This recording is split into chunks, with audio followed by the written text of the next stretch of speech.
हाँ भाई देखिए, तो मैं आपको डाइस के बारे में बताता हूँ। वैसे तो आपको डाइस के बारे में, एक डाइस के बारे में तो बहुत अच्छे से पता होगा आप लोगों को, क्योंकि हर घर में लूडो खेला ही जाता है ना।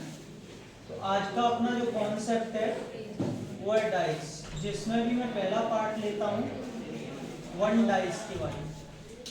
ठीक, अब हम लोगों ने सबसे पहले क्या सीखा है, सैंपल स्पेस। आरुष, हमने सबसे पहले क्या सीखा है, चाहे आप देखो कॉइन्स कर रहे हो या फिर डाइस के बारे में पढ़ रहे हो या अभी आप आगे आगे कार्ड्स के बारे में पढ़ोगे, सबसे पहले आपको सैंपल स्पेस पता होना चाहिए। क्योंकि सैंपल स्पेस का मतलब है कि जितने भी पॉसिबल आउटकम्स हो सकते हैं वो, ठीक।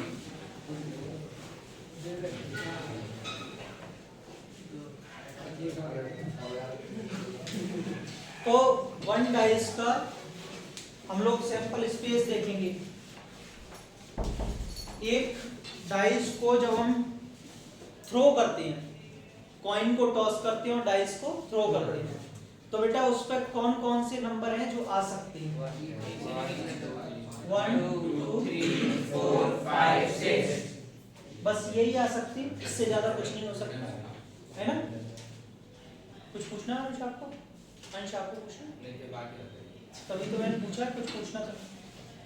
ठीक है, तो 6 नंबर हैं जो आ सकते हैं। पहला क्वेश्चन मैं पूछना चाहूंगा आरुष आपसे, find the probability of getting N even prime number. और आरुष बोला है तो आरुष ही बताएगा। Find the probability of getting N even prime number. तीसरी बार रिपीट करता हूं question, find the probability of getting N even prime number. क्या प्रोबेबिलिटी होगी, बोलो बेटा आरुष। 1, बोलिए वर्षा। 1/6। और कोई बताना चाहे? 1/2। कितने बच्चे हैं 1/2 वाले? 1/2 वाले कितने बच्चे हैं? ओके, हाथ नीचे कर लो। 1/6 वर्षा के साथ में कितने हैं? एक ही बच्चा है बस, तो बाकियों का क्या आंसर है? चलो बोलो। 1/3। 1/3 में कितने हैं? अच्छा, तो आप कुछ तो बोलो। मैं तो बोल दिया। क्या? 1/3 1/2 1/6 क्या बोला है? 3 ही आंसर है अभी बेटा। 1/6 बोला था। अच्छा 1/6, हाथ नहीं देखा ना मैंने इसीलिए। चलिए, और हाँ पीछे अनुभव किसके साथ हैं आप? कुछ नहीं। हाँ बेटा इधर से। इसका आंसर होगा 1/6। वर्षा और अनुष्का ये दो सही थी, क्योंकि इन दोनों ने ही हाथ उठाया था। मैंने देख लिया था झूठ बोल रहा है, इसने हाथ ही नहीं उठाया। तो हाथ उठाया था ना, देखा ही नहीं। उठाया था, भूल गया इसको क्या? मैंने भूल गया। भूलना मतलब तुमको मालूम नहीं है, तुमने तुक्के में उठा दिया। कोई बात नहीं बेटा, इसका आंसर जो होगा, क्या हो गया, क्या हो गया, मैं बताता हूँ, सीधे बैठो। 1/6 होगा। अब सुनिए, मैंने आपसे पूछा क्या था। आप चाहें तो क्वेश्चन लिख लेना, 1 नंबर में इंपॉर्टेंट, मेरे दिमाग में पहले ही क्लिक कर गया, ये आ सकता है 1 मार्क में। Find the probability of getting an even prime number on an even prime number on throwing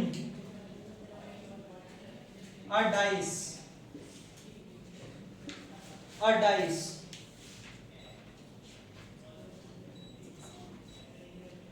एक डाइस को थ्रो करने पर एक इवन प्राइम नंबर आए, इसकी क्या प्रोबेबिलिटी है बच्चों? सैंपल स्पेस आपके पास ऊपर है ही है, आप इसको एक बार लिखेंगे। अब मार्क्स मिलते हैं तो लिखने के ऊपर मिलते हैं। अगर सिर्फ आप लिख रहे हैं डायरेक्टली आंसर, नंबर नहीं मिलेंगे आपको। लिखने का तरीका सीखिए। सबसे पहले ये सैंपल स्पेस आपको यहाँ लिखना पड़ेगा, उसके बाद आपको लिखना पड़ेगा नंबर ऑफ फेवरेबल आउटकम्स। मैं एक क्वेश्चन में आपको पूरा लिखने का तरीका बता देता हूँ। सबसे पहले लिखेंगे आप सैंपल स्पेस, जो आप ऊपर से लिख देंगे 1 2 3 4 5 6। नंबर ऑफ फेवरेबल आउटकम्स, बेटा फेवरेबल क्या होता है, जो हमने आपसे पूछा है, क्या पूछा है, इवन प्राइम नंबर। मैं ये बोलता हूँ डाइस तो छोड़ो, पूरी दुनिया में इवन प्राइम नंबर एक ही है, सिर्फ 2। ये इवन भी है और प्राइम भी। बोले सर 4 इवन है लेकिन प्राइम नहीं है, 6 इवन है प्राइम नहीं है, समझ गए जी। अक्षिता बेटा ये आपका प्राइम तो है लेकिन इवन नहीं है, तो इवन प्राइम नंबर एक ही होता है जो होता है 2, तो आप इसको लिखेंगे 2, बस एक ही नंबर है। राहुल फॉर्मूला क्या होता है बेटा पीई का, number of favourable outcomes upon total number of outcomes, और फेवरेबल में हमारे पास एक ही है। अब ये मत करना, कुछ बच्चे सोचते हैं 2, अच्छा 2 लिख देता हूं, वो तो आउटकम है, नंबर मतलब कितने, एक ही है सिर्फ, और टोटल में कितने हैं 6, तो आंसर हो गया 1/6। अब जाके आपको इतना पूरा लिखेंगे जब एक नंबर मिलेगा, ठीक है, नोट कर लिए, कर लीजिए जो बच्चे रह गए हैं जल्दी से कर लीजिए।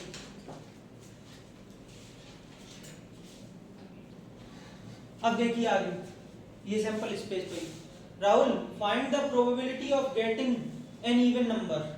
इवन नंबर आने की क्या प्रोबेबिलिटी है, चलो कोई भी बोल दो, 1/2, वेरी गुड, है ना, क्योंकि इतना टाइम नहीं लेना है राहुल इसमें। बेटा मैंने आपसे पूछा इवन नंबर कितने हैं, 2, 4 और 6, 3 नंबर है। राहुल फेवरेबल में क्या रखोगे, 3/6, 3/6 कितना, अमन find the probability of getting an odd number, 1/2, सिर्फ 1, 2, 3, तो 3/6, 1/2, सबको समझ में आ रहा है। मैं आपसे एक question, find the probability of getting a number which is equal or greater than 4, find the probability of getting the probability of a number which is equal to or greater than 4, 1/3। नहीं sir 4 के equal है और 4 से ज्यादा हो sir, 1/2 और बाकी 1/2, good, क्योंकि मैंने आपसे पूछा 4 या 4 के ज्यादा, 4 के बराबर हो या 4 से ज्यादा हो, इक्वल और ग्रेटर बोला है, तो 4 को इंक्लूड करेंगे, 1, 2, 3, 3 नंबर हो गए, 3/6, 1/2, सबको समझ में आ गया।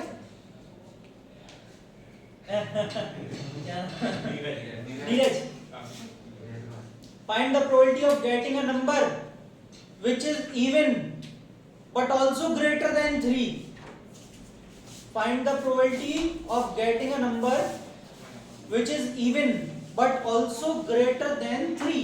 नीरज को बुलाया 1/3, कितने बच्चे कह रहे हैं 1/3, ग्रेट, बिल्कुल सही है, क्योंकि बेटा इवन नंबर हो और 3 से बड़ा हो, तो 3 से बड़ा तो 4 और 6, 2 नंबर है। राहुल बोलती क्यों बंदे, आ रहा है समझ में, 2 नंबर है, तो 2/6 कितना हो गया, 1/2।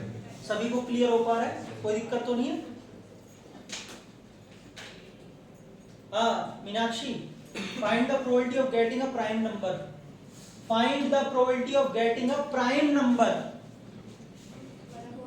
1/3, विवांशी 1/6, मयंक 1/2, 1/6, 1/2 के साथ कितने हैं, एक एक करके ले लेंगे, 1/3, 1/6, 1/2, ये 3 आंसर आए अभी तक। 1/3 है, मैं खुद पूछ रहा हूँ ना, 1/2 के साथ कितने ये बताएं पहले बस मुझे। 1/2 के साथ राहुल है और आपने 1/3 बोला है, 1/2 के साथ राहुल है, 1/3, 1/3, अच्छा 2/3 एक और निकल आया, चलो 1/6 बताने वाले, 1/6 भूल गए क्या, अच्छा 2/3 के साथ, अच्छा बाकी कुछ ऐसे बैठे हैं जिनका कोई आंसर ही नहीं है। बेटा सिर्फ राहुल का आंसर सही है, 1/2 है इसका। सर कुछ मैंने भी तो वही बोला, मैंने भी आंसर लगाया था, तो मैंने भी ऐसे करा था। चलिए अच्छा मैं एक्सप्लेन कर दो फिर। सर 1 कोई प्राइम नंबर नहीं होता, 2 होता है प्राइम नंबर, 3 होता है, 5 होता है जी, अब तो वो किसी टोटल इंटीजर नंबर हो गए 3, 3/6। मैंने आपसे पूछा है what is the probability of getting a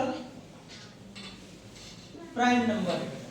कुछ बच्चे 2/3 इसलिए बोल रहे हैं क्योंकि उन्होंने 1 को भी इंक्लूड कर लिया प्राइम नंबर में, तो वो बोल रहे हैं 1 2 3 और 5 टोटल हो गए 4/6 2/3 ऐसे ही बता रहे हो 2/3 लेकिन बेटा 1 is not a prime number सिर्फ आपको 2 3 और 5 तीन नंबर लेने हैं तो 3/6 क्या हो जाएगा 1/2 तो ना 1/3 है ना 1/6 है सिर्फ 1/2 है सबको समझ में आ गया पक्का कुछ 1 2 4 क्वेश्चन जो पूछे हैं उनमें से कोई क्वेश्चन ऐसा तो नहीं जो आपको लिख रहा हो कि नहीं लिखने वाला है लिखना है मुझे ऐसा तो किसी को नहीं है कुछ भी नोट नहीं करना किसी को तो अब 2 डाइस चलते हैं